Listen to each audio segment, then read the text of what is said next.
Dr. David Kupfer shared his perspective on the DSM-5, which is scheduled for release in May of 2013.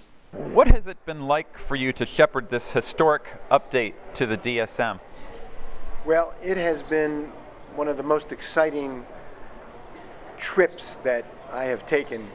It's a long trip, but it's a trip that's had wonderful collaborative efforts with well over 400 or 500 people over a period of 6-7 years, some of whom in the United States, many around the world, and working with all of these individuals who certainly have their own strong opinions has been part of the fun of debate and coming to conclusions that hopefully will help the field with respect to the clinical work that we do and the dealing with our patients and families. And we believe at the end of the day, or certainly I believe at the end of the day, that what we've achieved with the collaboration of these many individuals across many medical specialties and psychological specialties and the like is a much more user-friendly manual than we've been able to have previously. Why is 2013 a good year for the DSM-5 to be unveiled, which is scheduled for May of this year? Well, I think that there's nothing really special about 2013. We knew when we started we would need a certain number of years to get it done. We've tried to do it to fit in with the alignment of when the ICD-11 would be published. We all thought at the beginning that probably both of these would be published around 2012, 2013.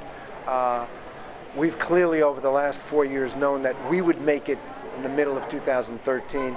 It's now becoming clearer that the ICD-11 will not be published until 2015.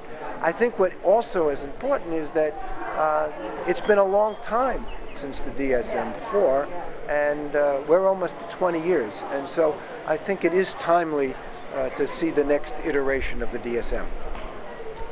During the session today, you described the DSM-5 as more of a living document compared with the DSM-4. What do you mean by that? Well, in following up about the fact that it's been almost 20 years since the last DSM, I think that there's a lot of strong sentiment by all of us who've worked on it that to wait 20 years to make any more changes in this DSM, given what is going on in science and the changes that we can make to help patients with more objective criteria, it would be a mistake not to do anything. And so it's really, I think, a term that I often use to give us permission, if you will, to think about the fact that there could be changes, and changes might come along in some areas for some of the disorders where major breakthroughs were made, which would necessitate the importance of making those criteria changes without waiting necessarily 20 years, and whether it's 4 years, whether it's 8 years, at least thinking through the virtue of that. The other big advantage of thinking about it as a living document or thinking about it as something that can change is the fact that we're now talking about electronic version, not just the printed version. And so it isn't simply, oh my God, we have to reprint 1,000 pages. It's very different.